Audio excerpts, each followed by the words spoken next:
Okay, thank you so much for being here today. We are delighted to have you. It's an honor to have you in our midst today. And we know that our audience will be absolutely blessed by, by all that you have to share with us today on the Rising Strong video series. So my first question for you is for you to please share your name and tell us about yourself and your immigrant journey.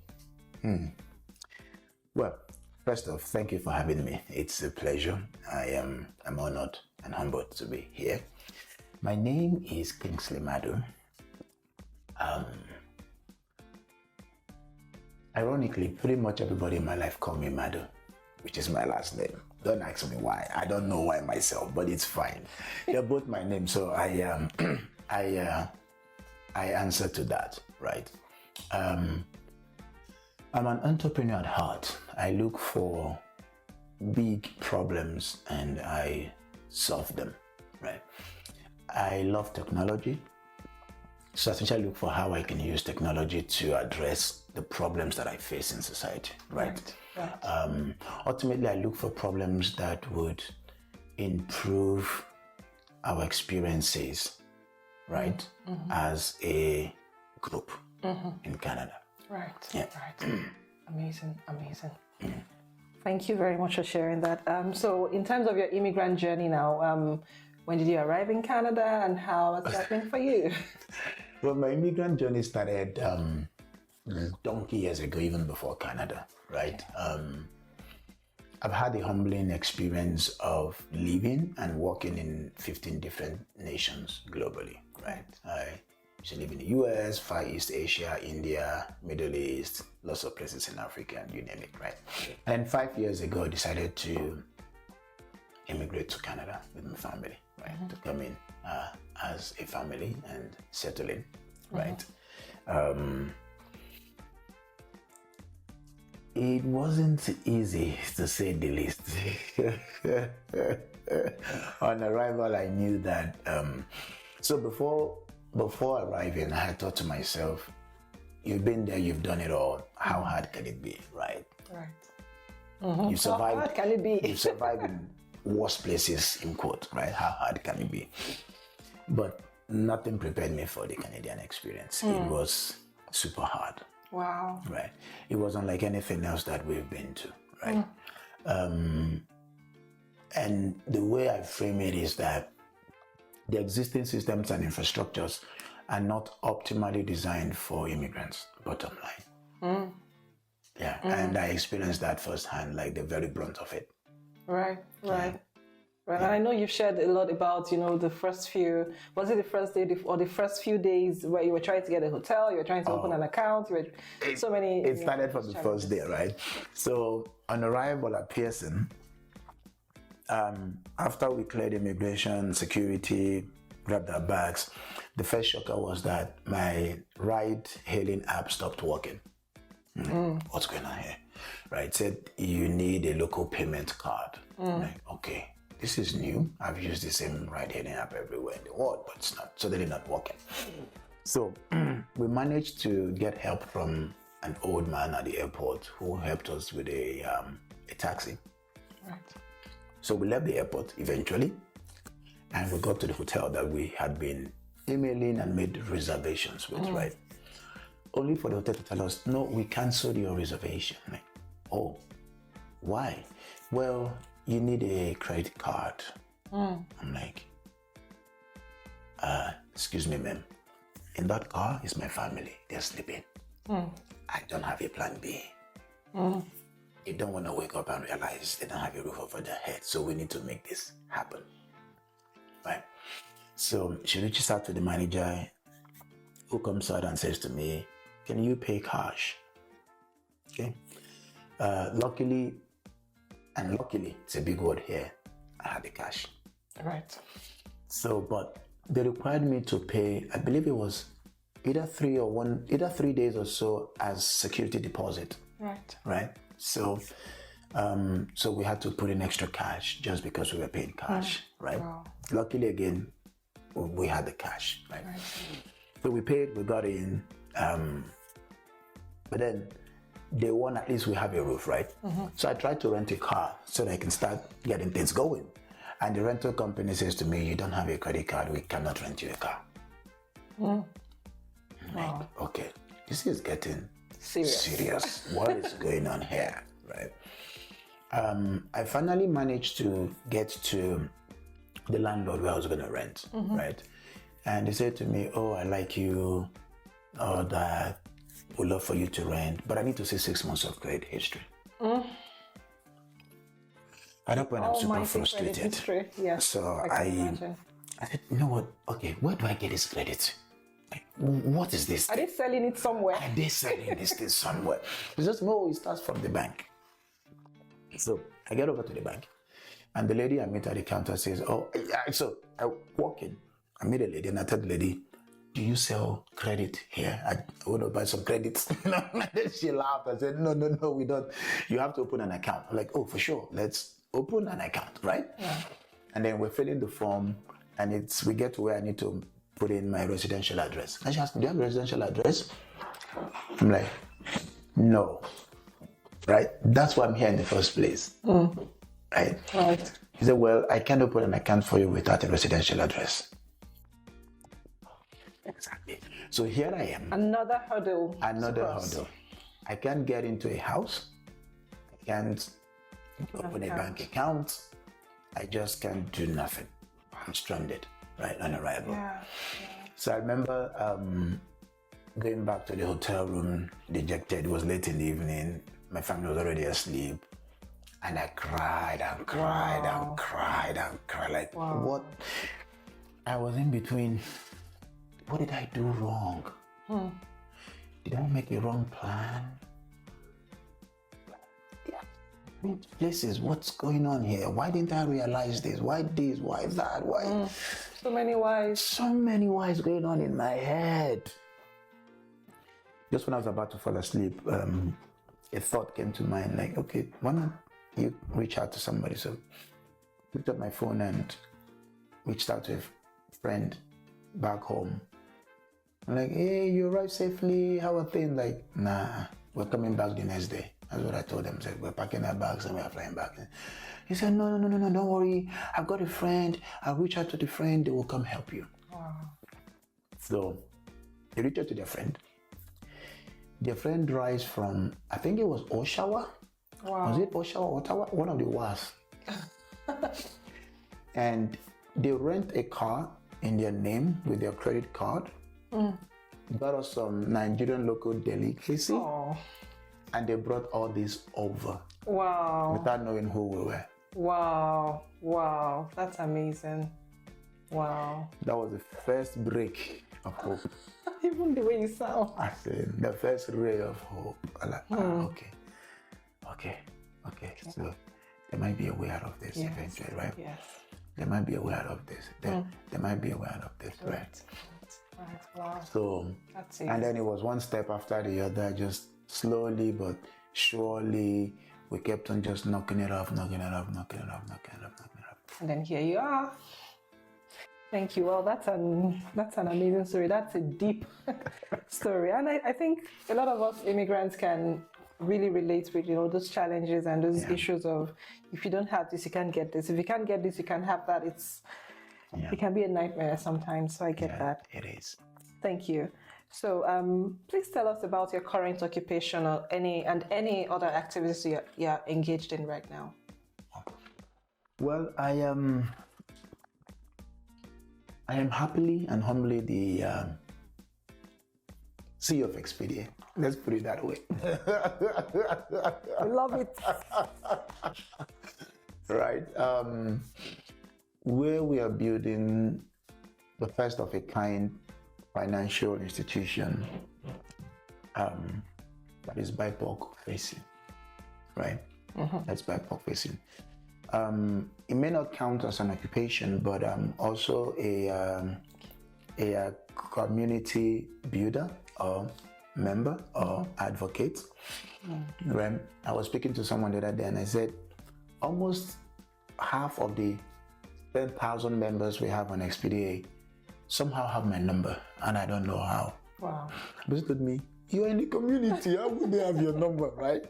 So So yeah, they do have my number, right, and they reach out, and that's also fine. I also support with technology and project management. Oh, wait. Before you move on, did you just mention 10,000 in passing like that? Even me, my head did not boot. 10,000, what do you call them? Subscribers or customers on Expedia? That's a wonderful word. That's wonderful. Thank you. Oh, I wish I had something to ring, celebrate. Right? Yes. Oh, that's wonderful. Thank you. And to put that in a little bit of context, many of the group of financial institutions known as credit unions in Canada that has existed for hundreds of years don't have that much membership to date. Is to tell you how big the power of our group is, the community that we serve is. Right. Yeah. And how big the need is.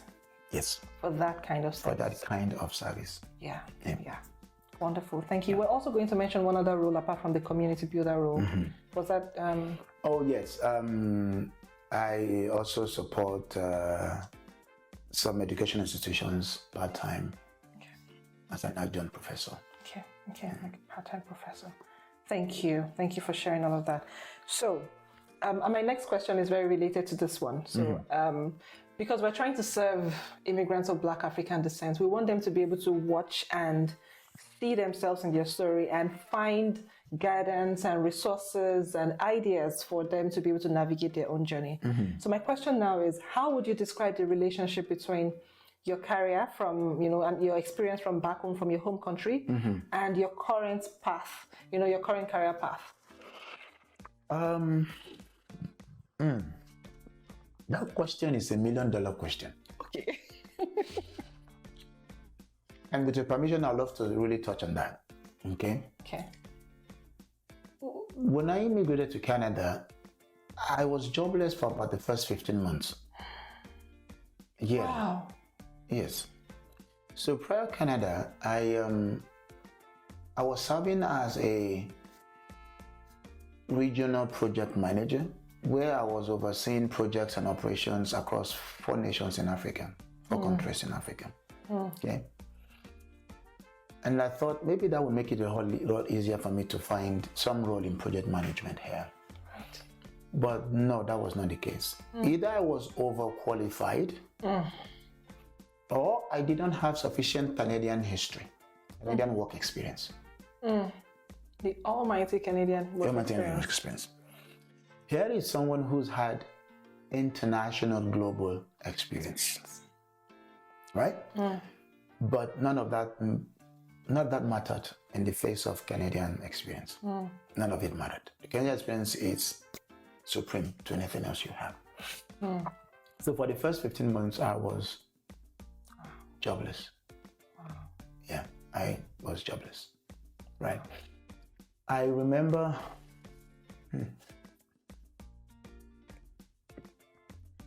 applying to an automobile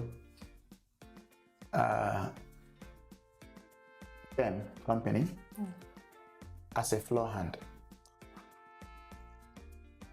and I was still not good enough for that role. And then, don't get me wrong, there's dignity in labor, Of course. okay? Yeah. And then, through the help of a friend, I finally got a role in a factory as a forklift operator. Okay. When I sent in my resume for that role, my friend told me, your resume is not what we're looking for. Strip it down. We just need a 1-pager. Say you went to school, put your name, put your number. All of this other stuff is not needed. Yeah. And I had to do that just to get in as a forklift operator. When the offer letter came again, I cried like a baby. Then after crying, I politely reached back to the HR and I declined. And there's one reason why I declined. I thought to myself, when I get back home and my kids ask me, did you get a job? I will say yes. Then they ask me, what role is that? Or what job is that? And I will tell them. And I could imagine the disappointment on their faces. But beyond the disappointment, it would be, I would have killed their dream. I would have taken every iota of ambition away from them. How then would I ever demand greatness from them or anything at all? Wow. So when I thought of all of that, I said, no. I will keep persevering until I break through. So in my spare time, I was jobless anyways, right? That was when we started building out Expedia. Right. Okay, I started building out Expedia. Yeah. So it was a good thing to some degree. Yeah. Right? So I leveraged my spare time, leveraged my skills, leveraged my technology, right? Got a few friends who believed in the vision, and we started working on Expedia. Right. So that means you leveraged like your social capital? Right. Yeah. Right. Wow. Yeah. That's a remarkable, that's a very remarkable journey. And wow. Thank you. Thank you for sharing that. Thank you. Yeah. Thank you. Not all that glitters is good, eh? Behind every journey, there's something, and it's good, and this is why we're doing the work we're doing, for people to see that there's a process, there's a journey that people go through, right? So one of the things I did also in my spare time while working on Expedia was I took time to understudy the Canadian job market. Right. And in my study, I was researching professors, thought leaders, recruiters, companies. And I built a system that I termed landing your dream job in Canada. I first built it. It's a massive PowerPoint presentation. Then I applied it on myself and I got my first job. Oh, wow. Okay. And then... Can I have it? For sure, I'm happy. And then in the first 1 year, I was getting invitation from organizations to say, come teach us this thing, right? We've been cutting ourselves short, accepting all kinds of hand-me-downs, right? And what I tell people is this, don't cut yourself short, right? I know we have to survive. Yeah. I know we have to pay the bills, right? But do not underestimate your potential. Right. Don't cut yourself short. Thank you. If you must dream, then dream big. Benny, that's true. Give me the Igbo word for Benny. Do you understand Igbo? I understand Igbo. The way you speak Yoruba, I'm wondering, I speak Yoruba more than I was speaking Igbo. But yeah, Ezioku. Bam. Ezioku. Yes, Ezioku. Yeah, I know that word. Yeah. Thank you. Oh, wow. I think you've shared a little bit on this, but let me also still ask you, just in case you have other thoughts to share. So our personal journeys often come with challenges, right? Particularly as immigrants of Black African descent. So can you share any challenges, or difficult moments that you have experienced in Canada and how you were able to navigate those journeys? And if there were any resources that you found particularly useful for that journey, I would like you to share. Yes, I can keep sharing the difficulties that we've encountered in our journey, particularly myself and my family. But let me touch a little bit on the resources that helped us, right? The biggest resource we have in Canada is ourselves. Okay? And you mean the community? The community. Right. Think of the lady who drove all the way from Oshawa to come to our rescue. Right. Without knowing us. Right? That's true. From then, we were introduced to the local African community in this region, which we didn't know existed. And just by virtue of that introduction, help came. Right? When we were living, I think one of the ladies, can't remember which one now, gave us a credit card. Had credit card and said, take. Wow. do whatever you need to do with it. When you pay me back or pay it in or whatever, right? Wow, Just to get us started. We got that kind of favor and help from the local community. And that would be the local African community in this case is particularly Nairo. Yes, Nairo. That's yes. Nigerians in the region of Waterloo. Yes, okay. yes. Okay. When we were finally, a few days later, when we were finally moving from the hotel to the place we got, which we got because somebody put in a word for us, right? We were moving. Somebody said, you know what, I have a truck, here it is, I'm coming to help you move your stuff, right? It was one support after the other, right? It was even the person who was helping me with the job at the forklift job, right? Was a local Nigerian, was a loot. And they meant well. They were helping, right? They meant well, right? That's true. Don't languish away. I can help you get this, even if it's just to get you started, right? So if that alone it's really significant for us. It really gave us hope. It gave us reassurance.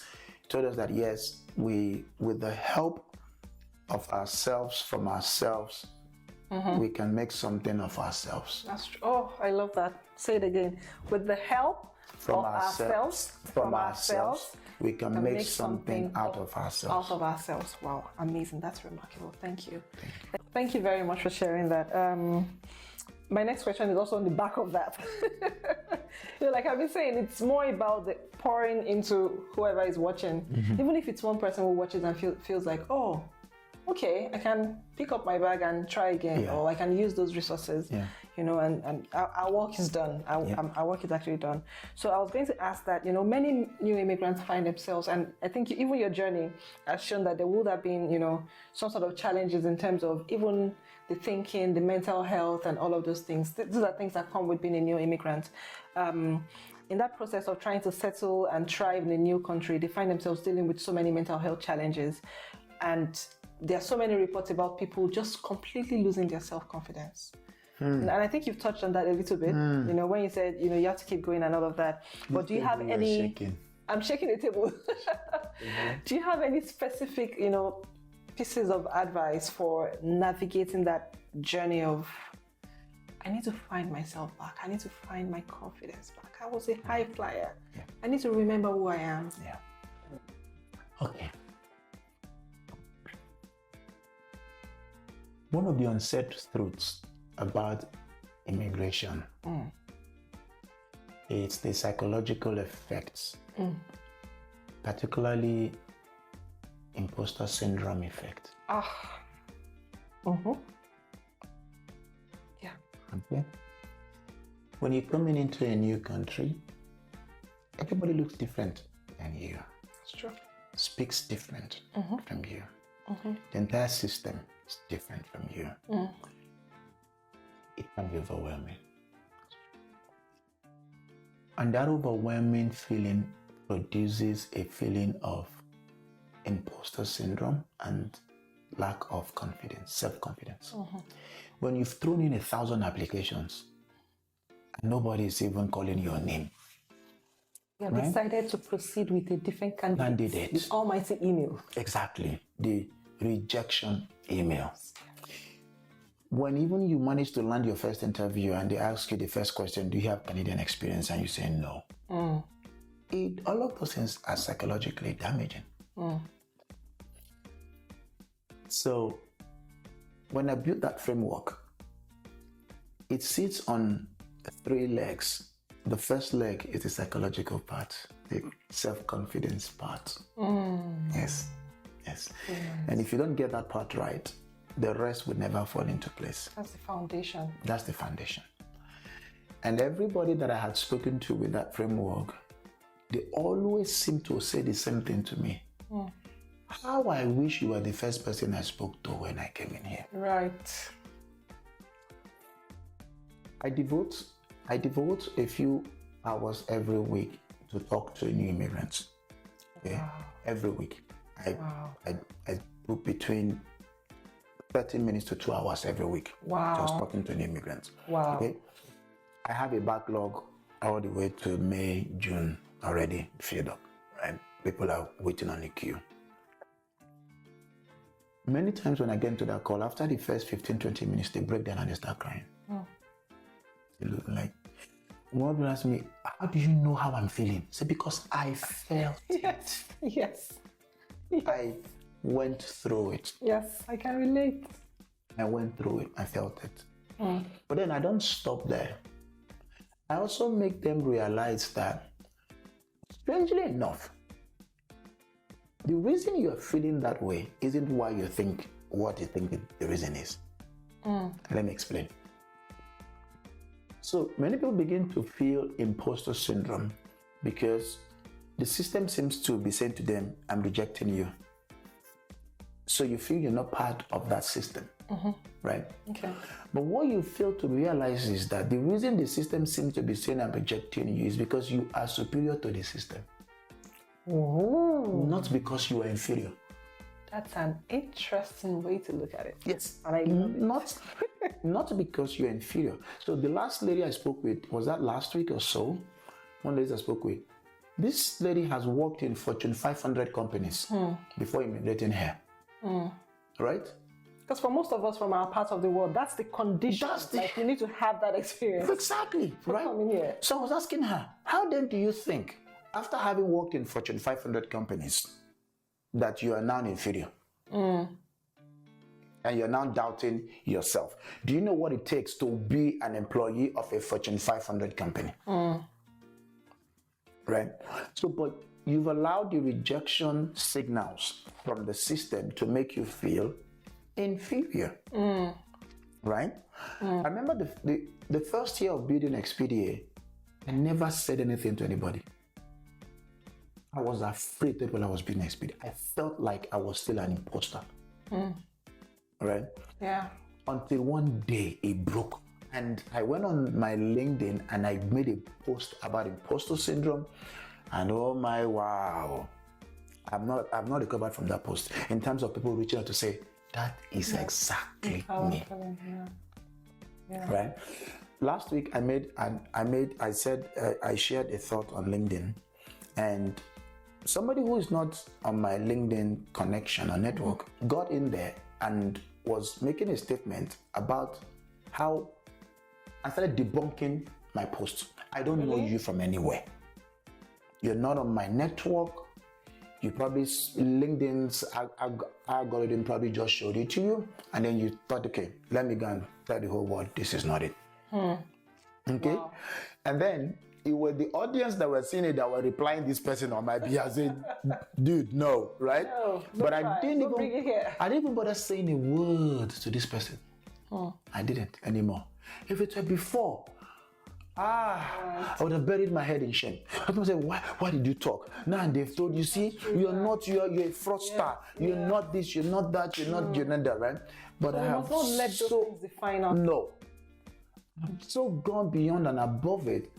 Now, I'm not even going to answer you. I'm sorry. What I've said, I've said. That's remarkable. And I think from what you have said, two things that I've been able to bring out of what you have said is, don't let the rejections define you. No. Like it doesn't describe who you are. No. It doesn't represent who you are. No. And it's not about you being inferior to the system. No. It's about you being superior to the system. The system is saying no to you because the system don't know how to handle your superiority. That's it. Yeah. Wow. That's an interesting way to look at it. Thank you very much.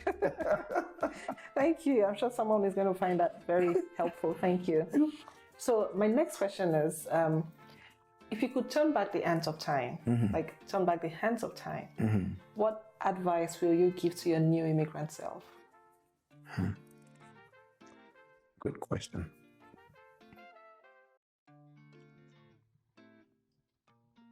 I would seek out community first. Okay? I would seek out community first. Right? Yeah. I would seek out community first. Right, and I think you shared about why community is important. Very, very important. Very, very important. Right. Very, very important. Yeah. We're stronger in our numbers, not weaker. Thank you. Yeah. Thank you. The second thing I would do is that's the way I would frame it. I would frame my mind to be mentally prepared, particularly around understanding that the mindset that got me this far may not be necessarily sufficient to take me further. Right. Yes. That's very key. Yeah, that is very key. Okay, that is very key. Because that is also one of the reasons why we begin to have those psychological breakdowns. Yes. Yes. Okay. Yes. Okay. The mindset that has brought us this far. Okay. Your mindset can help you cross the rivers and the ocean. Okay. But to continue past the rivers and the oceans that you've crossed, you may need a new mindset. Right. And I'm not sure how much time we have left. We have just a few more questions, actually, just fun questions. If you could just take a minute to share on how then can we build that mindset that we need for the journey towards going further? Be open-minded. Being open-minded. Yes. Be open-minded. And another way to put at it is be quick to learn. Quick to learn. Right? Be quick to learn, be quick to adapt. Right? Quick to adapt. Yes. Yes. Because it essentially involves remaking ourselves. Okay? Think of it as a child. The mindset that a child has at 6 months is not the same they have at 1 year. Definitely not. Yes. Right? They're quick to learn, they're quick to adapt, and they are open-minded. Yeah. And that's why they thrive. That's true. Children thrive. That's how they thrive. That's true. That's true. Thank you. So it takes some sort of re-engineering our minds, for the journey ahead. Yep. Thank you. And it's good to be mentally prepared. Yes. So you can, re-engineer your mind. Yes. Thank you. Thank you very much for that. Yes. So this is the time for the mystery. Mystery. My daughter would say it's a mystery. The mystery task. Okay. So what does this require? You're going to need to pick a number from 1 to 14. Okay. And when you pick that number, I will read to you what you are supposed to do. Yes. Lobaton. You've got this. I believe in you. I got the power. Okay. I'll pick number 7. Wow, that was quick. Okay. Oh, I think this is right up here early. I wish I could change it. Okay. So share a favorite quote and explain why it resonates with you. You picked the lucky number for you. Okay. Which of my favorite quotes now do I want to share? There are a lot though. There are a lot. Right now my head is like there are a lot. And it's okay if you want to say it in your native language and translate for us, that's okay. Or pidgin or anything you want to do, it's fine.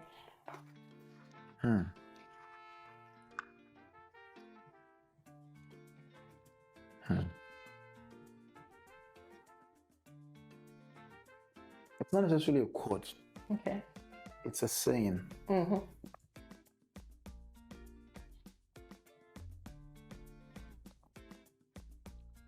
it goes like this. Believe it because you are unstoppable. Right. Believe it because you are unstoppable. You are already. You're already unstoppable. So why does that resonate with you? That resonates with me because it's as if life has a very witty way of always wanting you to believe otherwise or stop you. Right? It's as if life has this uncanny secret weapon or skill to just give you the opposite of what it should be. Sarah was going to be the mother of nations, but life gave her barrenness. Anna was going to be the mother of the first kingmaker, but life gave her barrenness. Elizabeth was going to be the mother of the forerunner, but life gave her barrenness. Why? David was going to be a king, but life gave him non-entity and vagabond life, whatever, right? Right? And Joseph was going to be a prime minister or But minister. life Prison gave him jail prison. terms. Yes. Yes. Right? Life gave them something else. And so that's why I said, once you see what life starts giving you, it's an indicator of what you're supposed to be. I need to get an instrument like today's shakere. I need it. Right? Once you see that, it's an indicator. That's why I said, don't believe what you're saying. It's the other. That's what it really is. So say, believe it. You are unstoppable. You are unstoppable. Yeah, that's amazing. Thank you so much. That was a big learning point for me. Thank you. Thank you. Okay, so I think you already did. Do I still need to ask this question? The question is, because it flows, you'll see when I ask you, please share a word of encouragement or inspiration for newcomers out there. You already have answered that. You already answered it. So maybe we should just go to, except you have something else you'd like to share. No, that's okay, fine. Okay, that's okay. fine. So now we have a fun activity we're going into. It's called the 100-second question spree. So we're going to set a timer, timer for 100 seconds, and we'll just keep asking you questions. If there's any question you don't want to answer, you will, sorry, let me just set my timer. If there's any question you don't want to answer, just say skip. So I'm just going to try to go as fast as possible. Okay. But because Canada is an interesting country and we all have different accents, I'll try to be speaking as clearly as I can so that people don't end up I'm shaking in my boots. Don't worry, you'll be good. You that you have blessed us. You have blessed us so much. 1 minute is, 100 seconds is 1 minute and 40 seconds, right? I think so. I believe so. I think I'm right.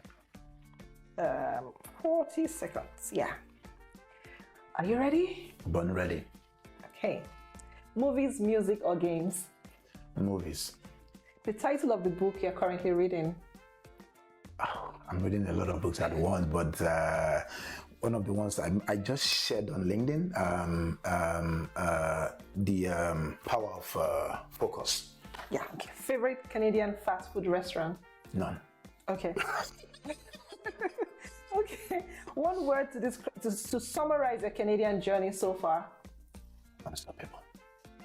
3 things in your mental wellness toolkit. Rest. Okay. I love it. What aspect of your culture you're always proud to share? Wow. That we are resilient? Is that it? Yeah, that's valid. Okay. One myth you'd like to debunk about Black African immigrants? That English is a measure of intelligence. Right. It's not. Yeah. One resource you wish you had when you first arrived in Canada? Community. What's the first thing you do in the face of challenging situations? I pray. What's one aspect of the Canadian culture that you've embraced since immigrating? Being,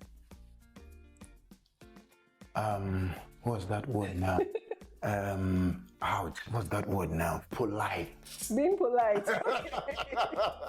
Okay. An unexpected community resource that's been a game changer for you. An unexpected community resource. That's been a game changer. Would Nairo be a resource? I don't know. Yeah, that's fine. Nairo, Yeah. that's Nigerians. Oops. Okay. Oh my God, and I really wanted to ask you this next one. You went as far as 10 questions. That's not bad. That's not bad. Good job. Okay, but just because I can. We're actually done now, but just because I can. Yes. Finish this sentence. We can embrace our cultural differences by Believing in ourselves and not competing with ourselves. Amazing. I love it. Thank you very much. And this brings us to the end of the interview. I survived. You did. It was wonderful. Thank you so much. Thank you for having me. Much for being here. Thank you for having me. It's a pleasure. My name is Kingsley Madu, and I am the CEO of Expedia. And at Expedia, we are building the first BIPOC focus and financial institution in Canada. The first of its kind. It doesn't exist. A bank that understands us, that speaks our language, and that helps us to thrive financially and beyond. Here I am at Rising Strong, and it's been fun. Thank you for watching. Thank you.